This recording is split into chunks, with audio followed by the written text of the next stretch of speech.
일단 뭐 디트로이트의 연패 기록을 얘기하지 않을 수가 없죠. 디트로이트가 이제 14경기 연속 패배를 달성하게 됐는데 직전 경기가 워싱턴이었잖아요. 저는 근데 그 경기가 디트 입장에서는 이런 패배를 벗어던질 수 있는 절호의 기회가 아닌가 그런 생각 많이 했었습니다. 근데 거기서 이제 워싱턴을 제압을 못했고 오히려 마해를 당했죠. 19점차 패배를 당했는데 그런 거를 보고 있자니 그 워싱턴의 인사이드라는 그런 약점을 디트가 충분히 공략할 수도 있었는데 그러지 못했다. 그리고 그날따라 디트가 3점도 되게 안 들어갔고요. 38개 싸가지고 8개 들어갔으니까 요즘에 디트로이트가 최근에 3점슛 시도도 적고 메이드 시킨 것도 적어요. 특히나 워싱턴 경기에서는 지난번에 인디애나랑 할 때는 18개 쌌고 7개, 덴버랑 할 때 21개 싸가지고 7개 이렇게 적게 시도해갖고 적게 넣었었는데 워싱턴전에는 38개를 던졌는데 8개밖에 못 넣었어. 그러니까 좀 그 3점슛 성공률도 별로였다는 거죠. 그만큼 디트로이트의 요즘에 3점 감이 굉장히 안 좋은 편이고 많이 얘기했지만 디트로이트는 커닝햄도 뭐 3점슛 성공률이 나쁘진 않지만 요즘에 계속 떨어지고 있고 커닝햄도 그렇게 슈팅이 좋은 선수도 아니고 효율은 엄청 안 나온 선수고 얘가 턴오버가 엄청 많다 보니까 근데 이제 들어온 아이비 얘 아이비도 원래 얘 대신에 킬리언 헤이즈였잖아요. 근데 킬리언 헤이즈가 있을 때는 그래도 좀 수비적으로 보완이 되는 측면이 있었는데 아이비도 사실 3가 좋다기보다는 그냥 2점슛 성공률이 좋아. 뭐 복귀해가지고 팀에 도움이 되는 건 맞는데 볼륨상으로나 도움이 되지 어떻게 팀의 이런 경기력을 증진시키는 측면에서는 그렇게 썩 도움이 안 된다고 생각을 했었습니다. 저는 뭐 늘 그렇듯이 그리고 아웃사르 탐스는 지금 신인이랑 거의 3순위더라고. 아웃사르 탐스는 무조건 상수인 것 같고 스튜어트나 듀렌 만만치 않은 빅맨진 보유하고 있는 디트로이트다. 그래서인지 디트로이트가 상대의 OPT 내 야투율은 언제나 리그 1위를 이렇게 달리고 있습니다. 인사이드 수비력은 디트로이트가 리그에서 제일 좋다고 해요. 이제 레이커스는 내일 이제 레디시가 돌아올 것 같다고 하고 뭐 르브론이 또 퀘셔너블인데 레이커스 경기는 르브론이 나오는 이상 디트 정도는 일단 잡는다는 거 보는 게 맞을 것 같아요. 왜냐면은 계속해서 지금 르브론이 막 맨날 퀘셔너블 떠있어도 뭐 어지간하면 나오고 아까 제가 디트로이트의 강점이 강력한 인사이드 수비가 있다고 했는데 그거 말고는 딱히 큰 장점을 찾아보기가 어렵고 레이커스는요 르브론이랑 AD가 인사이드 마무리 능력이 거의 리그 최고 수준이죠. 앤서니 데이비스는 좀 다소 그런 면에서 살짝 낮은 편이에요. 그러니까 OPT는 야투 구역도 제한 구역이라는 데가 있고 그냥 그런 게 있는데 하여튼 제한 구역에서는 AD가 마무리 능력이 괜찮아. 제한구역은 말 그대로 이제 오펜시브 차징 같은 게 안 불리는 경우 그런 존이 있는데 골이 바로 와요 거기. 그런 데서는 AD가 마무리 능력 좋고 르브론은 늘 다들 아시겠지만 커리어 지금 40살인데도 불구하고 커리어 통산 그 야투율이 50%가 넘는 선수니까. 그리고 뭐 이제 크리스찬 우드도 있고 뭐 레디시가 돌아온다면은 레이커스의 이런 뭐랄까 경기장 넓게 쓰는 것들 그런 것들도 더 좋아질 확률도 생기고 이제 오슨 리브스를 벤치타임 에이스로 활용을 하면서 좀 교통정리도 된 모습이고요. 디로, 리브스, 프린스, 르브론, AD 이렇게 쓸 때보다 지금 레디시를 활용하는 방안이 훨씬 더 나아요. 레디시가 안 나올 때도 오스틴 리브스를 선발로 쓴 게 아니라 맥스 크리스티를 이제 선발로 쓰면서 수비를 강화했었고 여러 가지로 레이커스가 리브스를 이제 그 주전에서 빼는 그런 방안을 택한 게 리브스에게도 레이커스에게도 윈윈이 되는 모양새입니다. 그래가지고 저는 일단 이 경기 레이커스의 마행 쪽으로 일단 생각을 해보고 있고요. 물론 레이커스가 직전 필라델피아한테 엄청나게 쳐맞았던 건 맞아. 근데 디트로이트는 그렇게 필라델피아처럼 3를 꽂을 수가 없는 팀이죠. 그래서 일단 레이커스의 마인 쪽 생각하고 있고 이 경기를 또 오바도 괜찮게 보는 게 뭐냐면은 일단 르브론이 나오면은 레이커스가 거의 한 득점이 한 18점, 19점가량 상승하는 게 있다고 여러 번 말씀 한번 드렸었고요. 디트로이트가 여기 아래 적힌 것처럼 첫 맞는 와중에도 평균이 110점이 넘는다. 저는 일단은 229.5반은 괜찮을 것 같아요. 뭐 디트로이트는 그리고 리그에서 파울을 가장 많이 하고 상대한테 자유투를 가장 많이 주는 팀이기도 하고요. 그래서 이 경기는 마헨의 5반 생각하고 있습니다. 레이커스 쪽으로. 그 다음에 이제 워싱턴이랑 올랜도 경기인데 이거는 올랜도의 경기력을 얘기하지 않을 수가 없을 것 같아요. 저는 지금 리그에서 가장 단단한 팀 중에 하나가 또 올랜도가 아닌가. 나는 지금 그 어느 팀도 올랜도 상대로 편한 승리를 장담할 수 없다고 생각을 해요. 올랜도가 이게 재밌는 게 지금 펄츠랑 웬카주 포인트 가드랑 센터 포지션에서 주전들이 다 이제 오랫동안 결장을 하고 있는데 이게 오히려 팀에 플러스가 많이 됐어요. 저는 개인적으로 웬카주가 돌아오면은 지금보다도 더 강화될 수 있다고 생각을 하는데 사실 펄츠가 없는 게 더 나은 것 같기도 해. 펄츠가 좀 뭐 빠르고 좀 패싱력도 어느 정도 있고 한데 얘는 슈팅이 없는 선수라 가지고 지금도 올랜도가 슈팅 문제를 겪고 있기는 해요. 3점슛 성공률이나 뭐 시도 숫자 이런 것들이 거의 다 뭐 리그 최하위권에 속하는 선수 팀인데도 불구하고 그럼에도 불구하고 강력한 인사이드 능력과 최근 들어서는 올랜도가 또 득점도 많이 하고 있거든요. 올랜도가 최근 5경기 동안 평균 득점이 124점이에요. 그 기간 동안 실점을 111점 하고 있고 이렇게 상대팀을 잘 제압을 하면서도 충분히 득점 볼륨도 많이 뽑고 있다. 이런 게 제일 좀 눈에 보이는 것 같아요. 올랜도가 득점도 많이 하고 있다는 거. 어쨌든 올랜도는 지금 7연승 달리고 있고 상당히 좋고요. 워싱턴이 9연패하고 있었던가? 워싱턴이 9연패하고 있다가 직전 경기에 디트로이트 만나가지고 보약 한번 마셨죠. 그 연패 행진을 끊어내긴 했는데, 진짜 여기 밑에 적은 대로 올랜도는 지금 리그 최강의 방패고, 방패로 후려패고 있다. 그런데 워싱턴은요, 창이 아니라 이쑤시개 수준이에요, 이쑤시개 수준. 워싱턴이, 일단은 뭐 디펜시브 레이팅 거의 꼴찌에서 세 번째 수준에다가, 인사이드 수비력은 리그에서 두 번째로 안 좋은 수준이고, 상대방의 페인트존 득점, 그러니까 상대방의 페인트존을 많이 공략하는 타입인데, 네, 올랜도는 또 OPT 내 야투 수비가 또 7등 정도로 괜찮고, 원래는 저거보다 더 좋았는데, 최근 들어서 막 인디애나나, 뭐, 보스턴, 막 이런 팀들 만나가지고 좀 줄어들긴 했었어요. 워싱턴 정도의 이런 애매한 공격력으로 올랜도를 뚫기는 쉽지 않을 거라 생각하고, 물론 뭐 가끔 뭐, 조던풀이 터진다든지, 쿠즈마가 인사이드를 좀 효율적으로 공략한다든지 뭐 이럴 수도 있겠지만은, 쉽지 않아 보이고. 저는 이거 올랜도가 저번에 보스턴한테도 전반전에 엄청 끌려갔는데, 그때 한 18점인가까지 끌려가다가 오히려 그 경기를 최종적으로는 17점 차 마인을 했거든요. 뭐 그만큼 분위기 타면은 또 확 가져온 팀이기도 하고, 또 홈경기잖아. 뭐 홈경기이기도 하고, 지금 막 보면은 팀의 이런 게임 체인저 역할, 뭐 스톡스 같은 이런 엄청난 운동 능력이나 뭐 스틸, 이런 디플렉션 같은 걸로, 그러니까 뭐 이런 허슬 같은 걸로 팀의 분위기를 확 끌어올 수 있는 선수가 뭐 석스도 있고 블랙도 있고, 그리고 이제 벤치 타임도 매우 강력하죠. 조 잉글스가 지휘하는 와중에 이제 모리츠 바그너도 직전 경기 맞나? 전전 경기가 그때 커리어 하이 갱신하기도 하고, 그리고 콜 앤서니도 있고요. 콜 앤서니도 조 잉글스가 이렇게 지휘를 해주고 스코어러 역할에 이렇게 치중하게 하니까 굉장히 잘해. 거기다가 뭐 게리 헤이리스도 돌아서 잘하고 있고, 조나단 아이작이 이게 좀 그 퀘셔너블이 걸린 건 살짝 걸리긴 해요. 얘가 좀 벤치 타임 때 수비적으로 많은 역할을 해줄 수 있는 선수인데, 그건 아쉽긴 한데, 어쨌든 제가 이렇게 길게 얘기를 했지만은 그냥 올랜도의 전력이 그냥 너무 뛰어납니다. 워싱턴이랑 붙으면 저는 일단은 올랜도가 지는 그림은 잘 생각이 안 들고요. 요즘에 올랜도의 화력이나 상대방을 제압하는 그런 것들을 봤을 때는 저는 올랜도의 마헨이나 언더 이런 흐름을 쫓아가야 된다고 봅니다. 언더는 솔직히 좀 이건 좀 생각 좀 더 해봐야 돼요. 올랜도가 언더는요, 234.5 언더는 좀 고민 좀 더 해봐야 되는 게, 올랜도가 상대를 개패기는 하는데 워싱턴도 그래도 끝까지 이런 시도는 많이 하는 팀이거든요. 공격 시도는 페이스도 리그에서 두 번째도 빠르고 여러 가지 야투 시도라던가 이런 것도 되게 많은 팀인데, 근데 요즘 보면 워싱턴이 패배하는 경기에서 100점 미만으로 내려갔던 적도 두 번인가 있고, 좀 패배하는 경기에서 그렇게 많이 득점을 못하는 경우가 있어갖고, 저는 언더는 조금 더 생각을 해봐야 될 것 같기는 해요. 저는 올랜도가 압살한다는 느낌이긴 한데, 토론토 대 피닉스는 경기가 조금 어려운 게, 이게 피닉스가 이게 듀란트가 뛸지 모르겠어. 제 생각에는 이거 알렌은 못 나올 것 같거든요. 알렌이 요즘 되게 잘한단 말이야. 뭐 얘가 원래는 뭐 3&D 자원이었잖아, 미러키에서. 근데 요즘 보면은 이런 본인이 들어가서 드라이브인으로 돌파하는 것도 많이 시도하고, 뭐 알렌 같은 친구들이 그런 드라이브를 해주게 되면은 팀의 공격 루트가 굉장히 많이 열리게 되죠. 단순히 부커랑 듀란트뿐만 아니라 알렌이 이제 쇄도하는 것도 생각해야 되고, 너키치도 그런 역할 많이 해주지. 너키치가 제가 저번에도 부커가 돌아온 이후에 너키치는 거의 뭐 효율이 엄청났다. 2점이나 3점이나 둘 다 50%가 넘었고, 야투율이. 특히 3점이 52%인가 그렇고 야투율은 58%가 그랬었어요. 그만큼 부커가 돌아온 너키치는 상당히 좋은 합을 보여주고 있다. 근데 지금 듀란트가 2경기 연속인가 3경기 연속 쉬고 있어가지고 이게 좀 연속성이 있는 부상인지 내일 경기까지 결정한 거일지는 잘 모르겠는데, 근데 그럼에도 불구하고 피닉스가 그 2.5라는 거는요, 저는 이거는 좀 괜찮아 보이긴 해요. 토론토도 물론 빡빡한 팀이긴 해. 토론토는 그리고 작년에 굉장히 또 그 성적 같은 게 좋았던 것도 있긴 한데, 이게 요즘 보면 토론토가 힘을 좀 못 쓰거든요. 토론토가 그 전에 비해서도 3점슛 수비 같은 것들도 많이 안 좋아졌고, 지금 피닉스는 전체 3점슛 성공률 2위 팀이잖아요.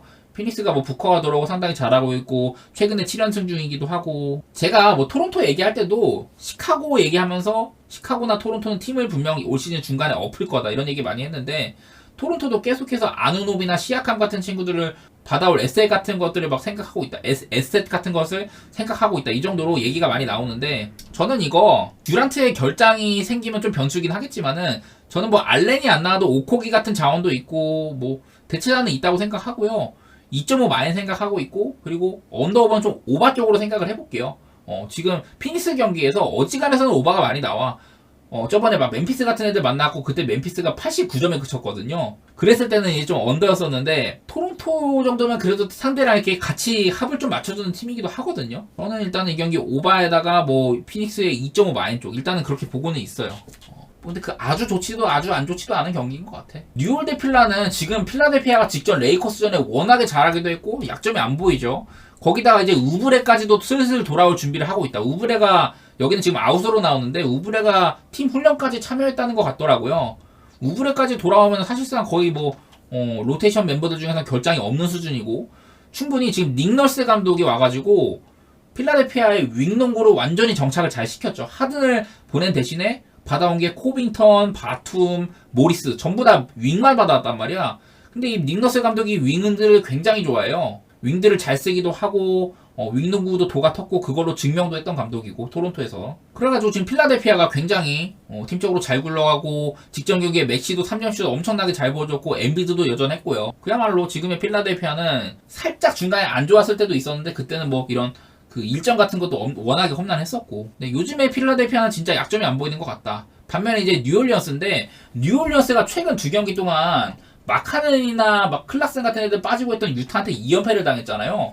그게 좀 많이 충격이었어요, 저는. 뭐, 첫 경기 때는 자이언이 없었고, 두 번째 경기 때는 이제 뭐, 맥컬럼도 없었고, 뭐, 그러긴 했는데, 맥컬럼이 돌아온다 만다 하다가 직전 경기 안 나왔었고, 뉴올리언스가 이제 벤치 멤버들, 뭐, 알바라도라든지, 레넨주라든지 이런 애들이 부상으로 이렇게 막 못 나오고 있다가 나오면서 최근에 분위기를 많이 탔었어요. 미네소타도 꺾고, 세크도 꺾고, 뭐, 클파도 제압하고 막 그랬었는데, 덴버까지도 잡고, 유타와의 경기여서는 좀 핸들러가 없는 게 좀 보였어. 그 말인즉슨 이 맥컬럼이 안 나올 때는 다이슨 다니엘스가 나왔잖아요. 제가 다이슨 다니엘스와 허브 존스를 묶어가지고 거의 뭐 리그 최고의 백코트 수비 선수들이다 이렇게 표현을 많이 했는데 근데 수비는 좋고 헛스는 좋은데 이 핸들링이 안 돼가지고 공격이 잘 안 돼. 그래서 뉴올리언스는 걔네가 있을 때도 잉그램이 보통 핸들러 역할을 많이 했거든요.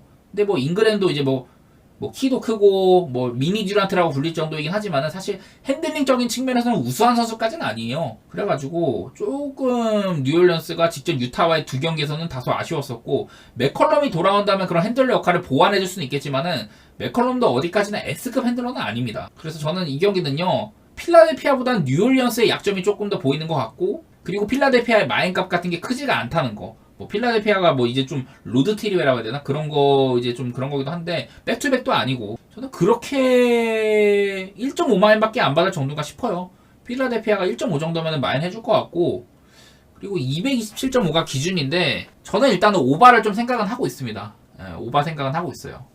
뭐 필라델피아가 리그 최다 자유투 시도 팀이기도 하고 그런 부분에서 어지간해서는 오바가 좀 보장된 팀이란 말이에요. 필라델피아가. 그래서 이 경기는 필라 마인에다가 오바 그 정도 생각해보도록 하겠습니다. 뉴올리언스도 최근에 득점 동향 같은 거 보면 최근 10경기 동안 116점 꽂고 막 그러고 있으니까. 다음 이제 멤피스랑 유타인데요. 이거는요.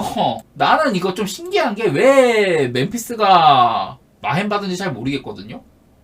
멤피스가 뭐 물론 많이 쉬기도 했어. 근데 여전히 모란트, 스마트, 캐너드, 클라크, 틸먼 여러 번 말하지만은 결장자들 6명 중에 앞선 5명 앞선 5명으로 그 베스트 5를 꾸리는 게 길리아드, 베인, 알다마, 자젝주, 비온 뭐 이 라인업보다도 훨씬 더 나을 거다.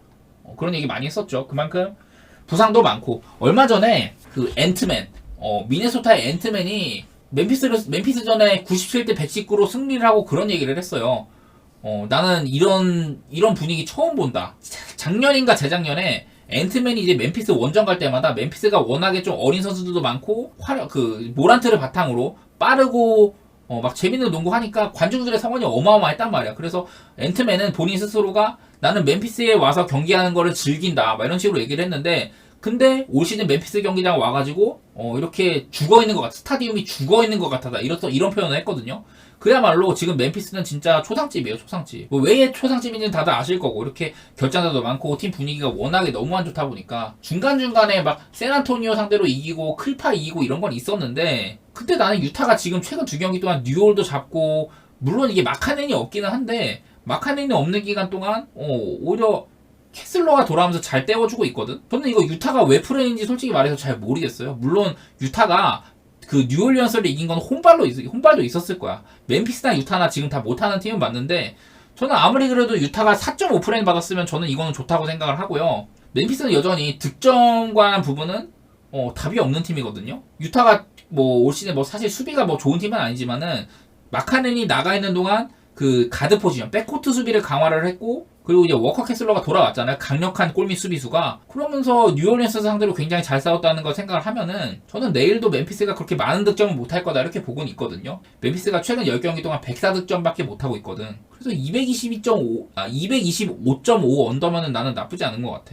그렇게 생각하고 있습니다. 이 경기는 난 멤피스를 좋게 보는 이유를 잘 모르겠네. 제 기준에는. 다음에 이제 덴버랑 휴스턴인데 이건 조금 어려운 게요. 좀 약간 라이벌리 느낌이 나. 요즘에 보면은 덴버에는 요키치가 있고 휴스턴에는 미니 요키치가 있는 상태인데, 근데 알펜의 센군이 지금 휴스턴 상대로 굉장히 잘했었습니다. 저번에 풀 라이너로 맞싸웠을 때에도 요키치 상대로 득점하는 모습도 많이 보여줬고, 확실히 요즘에 자신감이 많이 찼어요, 센군이. 근데 휴스턴이 지금 디펜시브 레이팅 상당히 높은 순위에 있잖아요. 그야말로 작년이랑 라인업 변화가 뭐 벤블리 데려오고 딜런 브룩스 데려온 거 말고는 그렇게 아주 크지도 않아. 뭐 제일런 그린이나 자바리 스미스, 센군이 좋은 수비수라고 사실 보기도 어렵고, 딱 이런 휴스턴의 라인업, 벤블리, 그린, 브룩스, 자바리, 센군 이런 애들만 봤을 때는 수비가 좋은 팀으로 잘 안 느껴지는데, 근데 일단 수비가 되게 좋아요, 휴스턴이. 그런 것들을 바탕으로 최근에 좀 방패로 패는 팀 그런 느낌도 나고, 휴스턴 경기가 언더가 꽤 많잖아요. 지금 10경기 동안 평균이 111점, 수비는 실점은 102점밖에 안 하고 있거든, 휴스턴이. 그 정도로 좀 이유는 모르겠으나 휴스턴이 상당히 수비적으로는 괄목 상대할 만한 그런 시즌을 보내고 있다. 내일 덴버가 보시다시피 머레이도 캐셔너블, 고든 요키치도 둘 다 캐셔너블이에요. 머레이가 거의 지금 한 달 가까이 결장을 하다가 이제 돌아오는 느낌인 것 같고, 글쎄 고든은 지금 연속 결장이라고 난 잘 모르겠고, 고든이 내일 뛸지 안 뛸지는 잘 모르겠고, 요키치는 아마 뛸 것 같아요.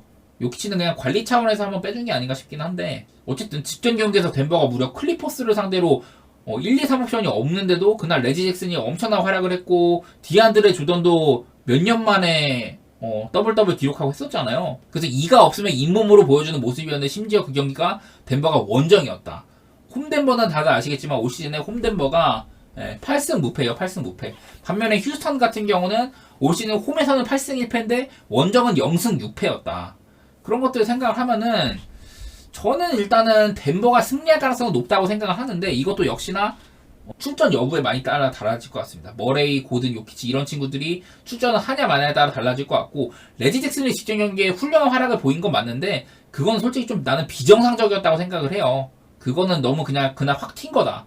제가 그날 돈을 많이 꼬라서가 아니라, 그 클리퍼스 때문에 많이 꼬라서가 아니라, 솔직히 보면서도 야 이거는 너무 심한데 이 정도였거든. 레지 잭슨이 뭐 계속 잘한 것도 맞는데 좀 그건 비정상적이었다고 생각을 해. 디존도 그날 몇 년 만에 그런 활약을 한 거고, 레지 잭슨도 커리어에 3번밖에 없는 그 30점 이상 경기인가? 그걸 한 거였기도 하고, 저는 이 경기 좀 어렵다고 생각을 합니다. 일단은 저는 휴스턴의 프렌 쪽에다가 언더 생각하고는 있는데 무슨 결과가 일어나도 안 이상할 것 같아요, 이 경기. 다음에 세크랑 클파인데요. 이거는 요즘에 분위기가 봤을 때는 세크라멘토가 훨씬 좋지. 훨씬 좋은 건 맞는데, 근데 이제 세크라멘토가 백투백이 조금 별로예요. 그거는 한번 봐야 될 것 같아.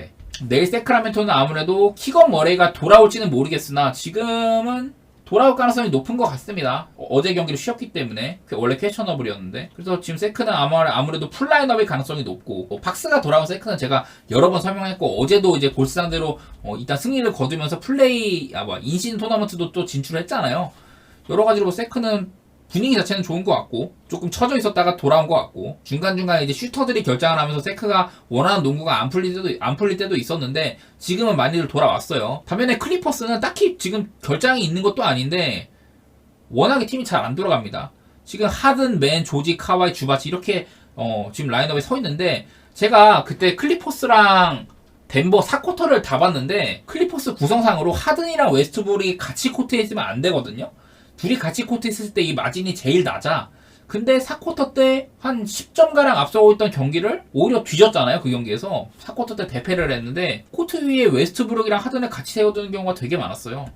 그래서 나는 터런러 감독이 그런 거를 좀 보완해야 된다고 생각하는데 할 수 있을지 모르겠어. 너무 좀 이해가 안 되는 그런 기용이었었는데, 일단은 지금 클리퍼스가 여태 해온 거를 보면은 클리퍼스를 긍정적으로 보는 분들이 많지는 않을 것 같아요. 물론 뭐 하든 돌아오고 나서 웨스트브룩 벤치로 보내면서 조금이라도 좋아졌다 뭐 이런 거 있었는데, 그 기간 동안에 폴 조지가 워낙에 잘했었지. 근데 폴 조지가 직전 경기는 너무 못하기도 했었고, 카와이도 요즘에 살짝 왔다 갔다 많이 하고 있고, 하드는 이제 쏘라고 데려왔는데 쏘지도 않고. 저는 일단 이거 세크라멘토가 1.5 마인 정도는 괜찮은 것 같은데, 이거 한번 봐드릴게요. 세크라멘토의 백투백. 제가 아까 세크라멘토 백투백 얘기를 했는데, 이게 뭐냐면은 세크는 분명 젊은 팀이에요. 나이가 다들 젊은 팀인데도 불구하고 백투백 전적이 안 좋아. 물론 한 경기 지표긴 합니다. 한 경기 지표. 백투백이 한 경기밖에 없기는 했는데, 여태 그 한 경기 동안 득점은 93점에 그쳤고 3점 슛은 24.4%, 야투율은 37.9%밖에 안 됐어요. 상대팀한테는 야투율 54.3%를 허용하고 3점도 42.9%를 허용하면서 129점을 내줬단 말이야. 그래서 이게 물론 한 경기짜리 지표여가지고 물론 표본이 매우 적기도 한데, 세크가 백투백에서 좀 못했다는 점을 기억을 해둘 필요는 있겠다. 일단 그런 생각 한번 하고요. 뭐 일단 세크 마헨에다가 오바 정도는 보고는 있습니다. 네.